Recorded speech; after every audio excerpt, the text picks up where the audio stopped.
Hi guys, so today we're going to be looking at 5 really fun, simple ways of adding text into your sketchbooks. Now I love sketchbooks that are full of play. I like a sketchbook to be full of chaos, mistakes, like a bit torn, a bit like life, a bit of a sort of journey. And I think that we sort of underestimate how much play and fun we can have in a sketchbook. We tend to think of them as a pristine collection of pictures sort of hung together in a mobile gallery, when in fact what a sketchbook can be, it can be many things, but what it can be is a place of play and expression and learning. And when you go back and look at that sketchbook, you can actually find inspiration to keep you pushing along with your art.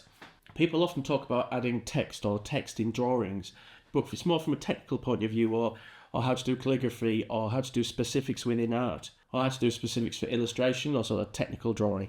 But I personally feel that text within a sketchbook format can be really, really beautiful. And I think if you have quite a fluid, fun, crazy, colourful, loose drawing alongside some quite rigid text elements, there's a contrast and a sort of tension there that is really quite beautiful.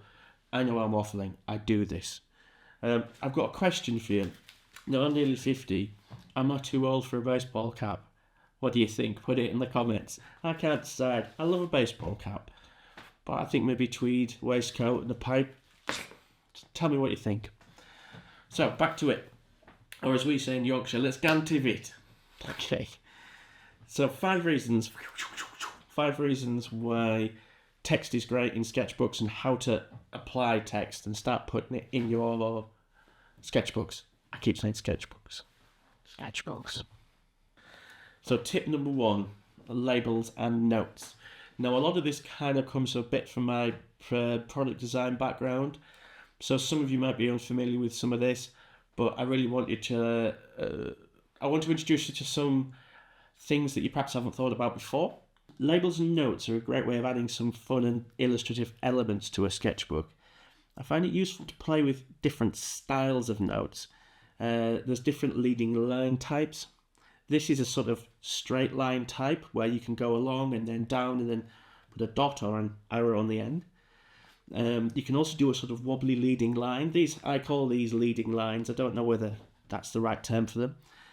You can put a dot on the end of them, or you can just leave them as a line. It doesn't really matter. But these little labels can lead to sort of speech bubbles where you can be quite loose and gestural with those, and you can add a label. You could say, this is Mildred's tree, or what, or this is where I kissed Mildred, or this is Harry's favourite tree, whatever. Now, when it comes to adding labels, you can use a sort of loose ellipse method and put a label in there, or you could do a simple box. The fun thing about all this is basically having a play, and you can practice these by just going and drawing a little thing and writing, under this tree there was a squid, or you can, you know what I mean. Just have fun with it. So tip number 2 is add some paragraph text. Now I do this quite often with travel journals. So you can see here on this trip where I've put details in. It might be of the weather, it might be of places we've visited, it might be of who's been on that trip. But the idea is that you can sort of do 2 or 3 sketches of a day, but also summarise the day in text. And often a solid block of text against all this loose drawing, I think, can look really magical. And it really has that romance of a sort of travel journal rather than just a sketch on its own with that is quite ambiguous unless you were there or you were the artist. I think if you're trying to tell a story with a sketchbook, then text can really help with that. So tip number 3 is add some titles. Now, you can illustrate your titles. If you think of illuminated manuscripts sort of done by medieval monks or whoever it was that did them, and where they do a large capital letter, and so if you did a sketchbook of like my favourite haircuts, I don't know why I do that.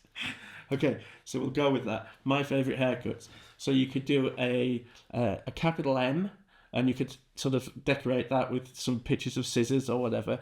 And then haircuts could be like in a wave of hair.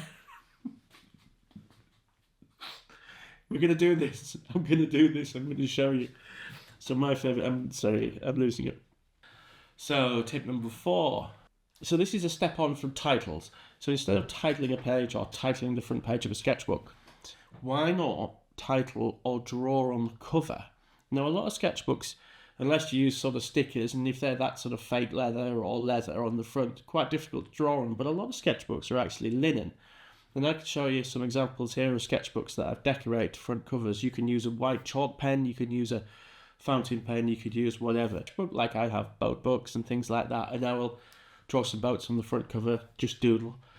So why not do that? You know, this the thing about a sketchbook is, although it's fixed format in the same way that an A4 page is a fixed format, you can subvert it. You know, you can fold it, paint in the fold, cut round. You know, your sketchbook, you can decorate, you can spatter it with oil paint, do whatever you want. You know, what you could do is you could put like 12 sketchbooks together, and across the back of the binding, you could do some one piece of art, you know, put some paint across, just have fun, bless you guys. Tip number 5, just practice your text. This sounds crazy. It's maybe a little bit crazy. But when I was a product designer, stroke industrial designer, designing, you know, tractor cabs and portaloos, it was very glamorous. My text wasn't brilliant when I first started in my job at a design consultancy. So every evening I'd spend an hour doing text, and I'd write out ABCD, you know, quick red fox jumps over a fish cake or whatever. And more recently, actually, in the last sort of 5 years, I've actually told myself joined up writing. Because my writing has always been terrible, and I actually wanted to look at my writing and go, oh, that's something that I'm proud of, or I feel, you know, is quite expressive. So I love writing, I really do, and I think in a sketchbook, if you've got some space and you want to put some text in but you don't know what to write, practice your text. So A, B, C, D, E, F, G, or whatever you want to write, 1, 2, 3, 4, 5. Now you can do condensed style writing, where you do some quite condensed letters, so they're much taller than they are wider. You can do some extended letters. You can do some circular letters, so they're quite square in terms of their aspect ratio, their height and their width. You could do some slanted, sort of italic letters. Just play with styles. Find a style of text that really suits you. Mix it up a bit. Copy other people's. Copy mine. You know, just look at Gothic text, and why not play with calligraphy? You know, have a play. Anyway. Sometimes there's space within your sketchbook and you don't necessarily know what to write, but use that space just to practice some of your script.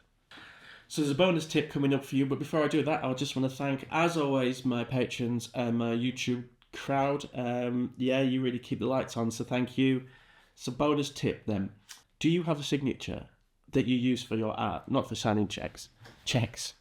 So, see, I shouldn't be wearing baseball caps. Signatures. Now, if you're working in the sketchbook, practicing a signature and putting a signature on every page might seem a bit strange, but actually it's sometimes worth developing your signature into something that is, it can be like a little logo, it can be quite a fun little logo, it can become almost like a motif, or it could be a beautiful sort of handwritten, abridged version of how you sign a check, you know.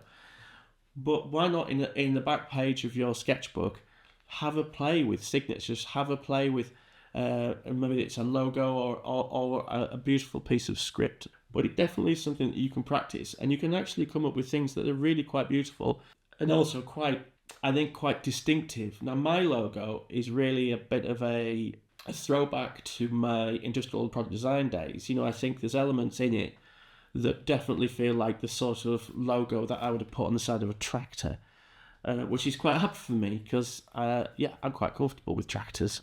Finally, I think when you do a drawing and you put a lot of time and effort into a piece, particularly if it's a commissioned piece, that point when you come to put your signature on, you sort of sign it off. And I think there's a huge amount of satisfaction that comes at that point, where I always get a real sort of pride feeling.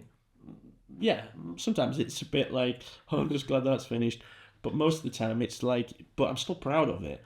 And when I put that signature on, that last little thing that I do, it gives me a buzz. So yeah, have a go, develop something yourself that'll work for you.